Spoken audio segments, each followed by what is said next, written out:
Bueno, gracias por su invitación. Que tengan un buen día y saludos para todos sus espectadores también. Bueno, ¿cómo se están formando ya las coaliciones políticas para enfrentar el siguiente proceso electoral? ¿Usted cómo ve que ya algunos hayan manifestado que van a ser candidatos presidenciales posiblemente? En primer lugar, este mes de septiembre fue importante porque se cerraba el padrón de los movimientos o partidos que podían participar en las elecciones del próximo año. Entonces, lamentablemente, hay muchas agrupaciones que han quedado descartadas de este proceso. Entonces, se puede deducir que ha habido ahí ya un primer apañamiento de las fuerzas políticas conocidas, tradicionales, y que precisamente han llevado al país al borde de la ruina en un extremo mucho más intenso que el de cualquier coronavirus, ¿no? Entonces, eso es lo primero.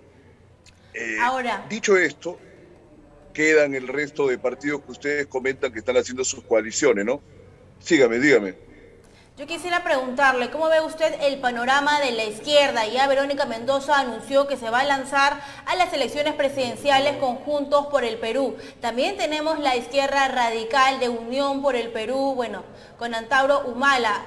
¿Tiene esta vez la izquierda una oportunidad de poder presidir nuestro país? La izquierda no tiene mayores oportunidades porque, por un lado, Verónica Mendoza sí ha tenido, digamos, respecto de los otros candidatos, una participación más constante durante el curso de la pandemia, pero tampoco es que haya dado ideas nuevas ni alternativas para corregir el rumbo tan mal llevado por parte de la administración de Vizcarra. Ahora, claro que ella no tiene una participación política en el Congreso ahora mismo, pero, o sea, fíjense que la izquierda institucional o democrática, entre comillas, que ustedes diferencian de la izquierda radical, ¿qué cosas han hecho en el Congreso ahora último, sino prácticamente aliarse con el fujimorismo para blindar al presidente Vizcarra? Entonces es una izquierda que no tiene ningún sentido, que en el curso de los últimos años apoyó a PPK, se expuso de una manera mucho más directa con Ollanta Humala, que los apartó de su entorno de gobierno en cuestión de semanas luego de que asumió la presidencia. Entonces es una izquierda muy desencaminada, ¿no? Verónica Mendoza es una persona que tiene seguramente muy buenas intenciones, pero la izquierda no tiene tantas posibilidades. Tiene más posibilidades cualquiera que pueda decirse que es un outsider, ¿no? Y por ahí Así ya se es. están confabulando varios, como Forsyth, que nadie explica por qué tiene ese supuesto aval popular en una encuesta que presumiblemente, como la gran mayoría de las encuestas, ha sido mañada o armada de antemano, ¿no? Eso lo digo sin ninguna duda y sin ningún temor.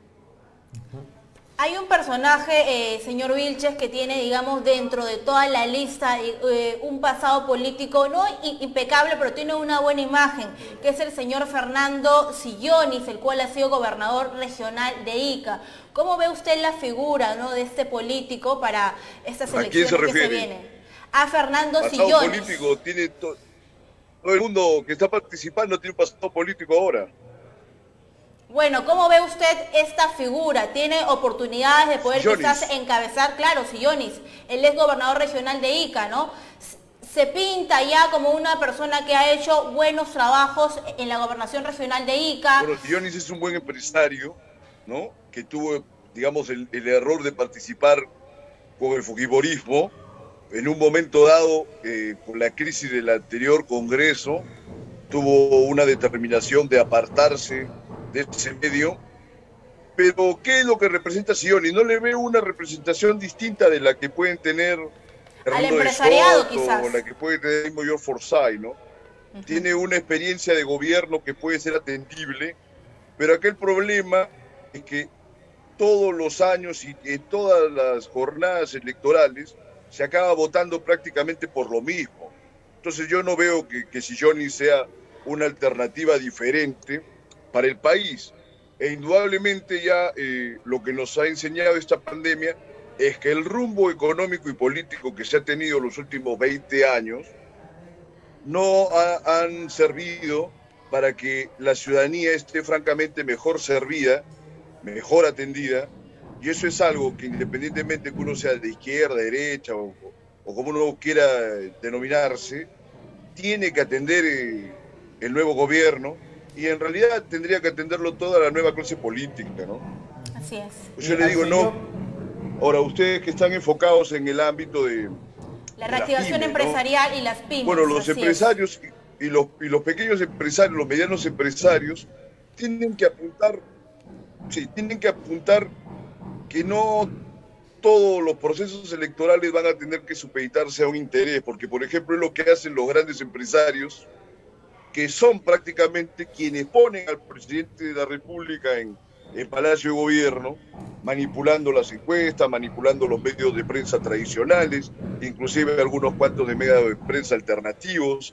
Entonces, ¿qué es lo que tenemos ahora? Una representación plena de candidatos que son absolutamente funcionales para la CONFIEP. Y la CONFIEP parece que se le estigmatiza o se le sataniza desde las posiciones que no son de derecha, pero ciertamente también nos demuestra que la clase empresarial, digamos, más grande o más importante del país, al menos en términos de la participación económica que tienen, no han generado ninguna idea acerca de lo que es el Perú.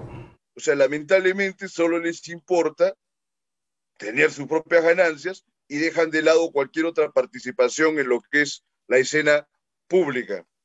Eso ahora es preocupante porque como esto ya ha llegado a un colapso que no le sirven más candidatos, el mismo Roque Benavides se ha inscrito en el partido aprista y ahora quiere ser candidato a la presidencia de la República, ¿no? Entonces es un escenario muy desolador porque no han dado espacio a que se constituyan otras alternativas. Francamente creo que las elecciones de 2021 y este periodo hasta el 2026 va a ser un escenario perdido desde el ámbito del gobierno, pero va a tener que servir para que se constituyan nuevos movimientos políticos y, de ser posible, que surja una nueva clase política, ¿no? Sería interesante que los pequeños y medianos empresarios a quienes está dirigido su programa vayan a tener alguna participación centrada, pero haciendo estudios históricos, políticos, acerca de qué es lo que le conviene al país, ¿no? ¿Usted cómo La observa... ciudadanía en general tiene que involucrarse, porque si no seguiremos teniendo una democracia que es una democracia solo de nombre, ¿no?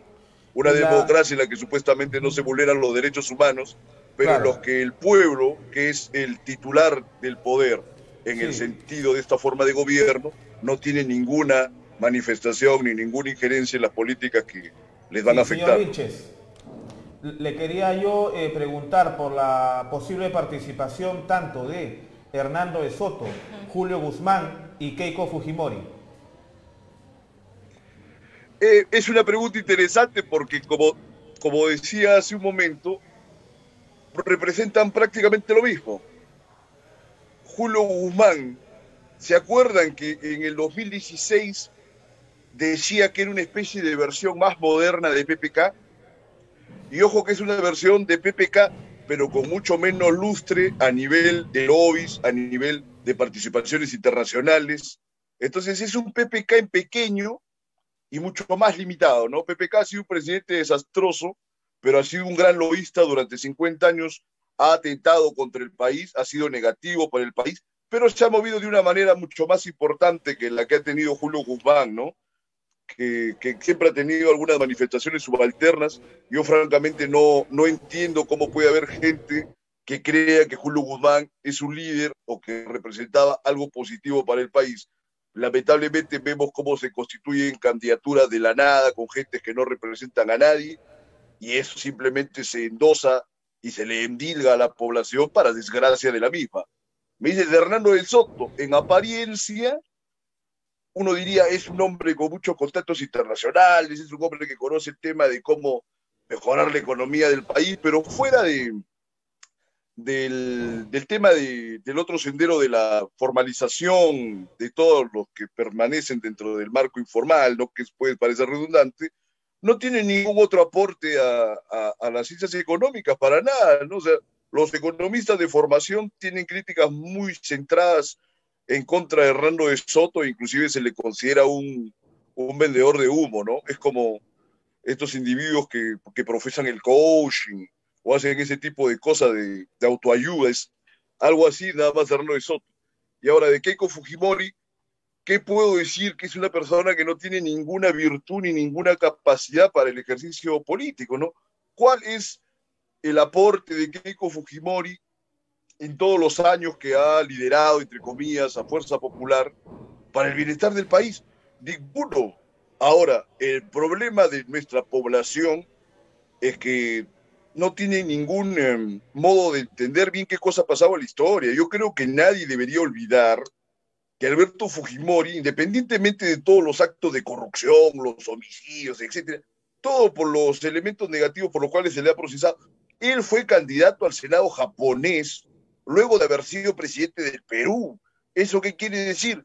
Que se puso en una disposición de ser un siervo del imperio japonés. Entonces, ¿cómo es posible que la gente, no bastándole la renuncia cobarde que hizo, hayan podido olvidar este atentado contra la dignidad nacional, ¿no? O sea, imagínate, si un expresidente de un país se va a hacer un funcionario de menor categoría en otro país. ¿Qué cosa es eso? ¿Dónde estamos? Y la gente lo deja pasar. Entonces, ahora es Keiko, algo, ¿no? Los tres son negativos. Así Dígame. es. Muchas gracias, señor Vilches, por sus apreciaciones respecto a la lista de posibles candidatos y del posible próximo presidente de nuestro país.